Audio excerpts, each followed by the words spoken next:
scene 3, page 38 of your paper 2 notes book.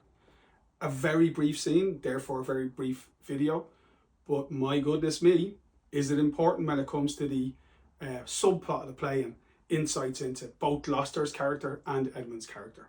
Again, that bit that you see on the screen there, that's for you to read. I've highlighted a couple of things that I think are, worthy of consideration, but you'd see that yourself when you read it. Essentially in this scene, this is the scene where Gloucester makes a decision. He's been told not to help Lear, but he can't abandon his liege lord. He can't abandon his duty, his sense of loyalty to Lear cannot be buried under fear or intimidation. So he decides he's going to help Lear, which is in itself noble and brave, something that we haven't seen from Gloucester thus far in the play.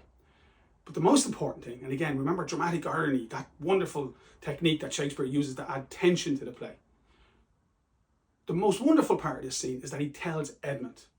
And we know, we're going, no, Gloucester, don't tell Edmund, don't tell him. Because we know that Edmund doesn't love his father, that he's not loyal to his father, that he's duplicitous, that he puts on this face, this pretense of loyalty and, devotion to his dad, when in fact he's determined, to avenge himself on his father and climb that ladder to away from the base and up to the top. And here, what Gloucester does by telling Edmund that he's going to help Lear is he gives Edmund an opportunity to betray him. He's walking into a trap and he doesn't know. And we're going, Gloucester, don't tell him. But he can't hear us because he's a fictional character in a play. And as we're watching him tell Edmund, or as we're seeing Edmund putting on that face of concern for Lear and agreement with his father, we know what's going on inside his head. And we know that Edmund will betray his father as soon as the opportunity arises. So Gloucester, first of all, in this scene says, I like not this unnatural dealing. I really like that quote. Very simple, very easy to understand, but says so much. It's the word unnatural, guys, that you need to get a grip on there, right? So when somebody in a Shakespeare play talks about nature or the natural order, they're talking about God's law. So Edmund, because he wasn't born in within wedlock, he was regarded as unnatural. So he was born outside of God's law, outside of marriage. When Gloucester says unnatural, he's saying that no child should treat their parent the way Goneril and Regan are treating Lear.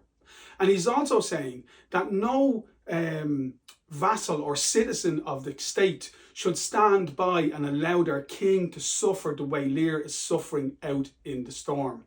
So Gloucester has principles. Earlier in the play, we saw that he was a man of let's just say,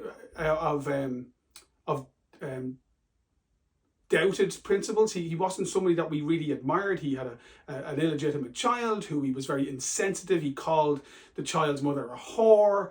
There's a lot about Gloucester we don't like, but here we see these principles that are the underlying foundations of his character. We see them come to light here. We see them really rise to the surface. So he says, I like not this unnatural dealing. And then he comes to a decision, and it's a very brave decision. And he says, if I die for it, as no less is threatened me, the king, my old master, must be relieved. Top 10 quotes in the play, straight there. Absolutely fantastic. The clarity of the language, the themes of loyalty and betrayal and service and the determination to do with corruption and good versus evil in the play. It's a brilliant moment. He doesn't care if he has to forfeit his life. He's going to do the right thing. And by the way, isn't it interesting that Goneril and Regan are so vindictive, so determined to eke out the last bit of revenge on their father, that they've threatened anybody who goes to help Lear with death. It's interesting. But Gloucester has found himself in a position where he has to make a choice, and he's making a choice to do the right thing. And that begins, again, the parallels between Lear and Gloucester are so obvious in the play, begins his transformation from a man who, as I said a moment ago, wasn't very likeable at the start of the play, was somebody who was very impetuous, malleable, quite cowardly, didn't speak up as Kent did in Act 1, Scene 1 about Lear's decisions, condemned his own son. But here our perception of him begins to change. And then you get this brilliant, I never know, is it a soliloquy or an aside? It's really, it's neither. It's a piece of dialogue in which Edmund's thoughts are revealed to the audience. So I suppose technically it is an aside because it's not long or poetic. But Edmund, doesn't matter. At the end of the scene, Edmund turns around. So Edmund, oh, Daddy, yes, that's great, Daddy. Brilliant idea, Daddy. You have my support. So Gloucester leaves to go and find Lear and help Lear. And Edmund immediately turns around to the audience and goes, ha, ha, ha. Like it's almost kind of pantomime villain stuff. And he says, though, this courtesy forbid thee, shall the Duke instantly know. And then at the end of that little speech, he says, the younger rise while the old doth fall. And it's just, you're just going, you know, Shakespeare, you're a genius. The courtesy is the act of helping Lear, the King Lear. It has been forbid Gloucester. So Edmund is going to betray his father. And there's no hesitation. There's no moral qualm, no doubts, no, oh Christ, if I say this to Cornwall about my dad, and Cornwall could arrest my dad, and Cornwall's a psycho, he's known for being very violent, he might hurt my dad. There's none of that. There's just like, bang, opportunity, and he's going to tell him. That's where the word instantly is so interesting, isn't it? There's not, shall the Duke know? It's instantly no. No hesitation, no conscience, no qualms. And then this imagery, which is so associated with Edmund. The younger rise, this transfer of status and power, this image of his father falling, the old doth fall. So his father's fall is his opportunity to rise. And this is Edmund. Edmund is ambitious, and Edmund wants to climb up, as we said from the very beginning, towards the top of the hierarchy in society. Really, he wants to get to the very top.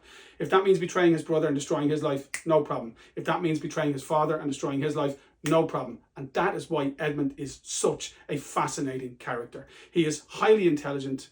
Sorry, there's a light issue there. He is highly intelligent. He is insightful. He is clever. But he's also corrupt and utterly, utterly without moral compass.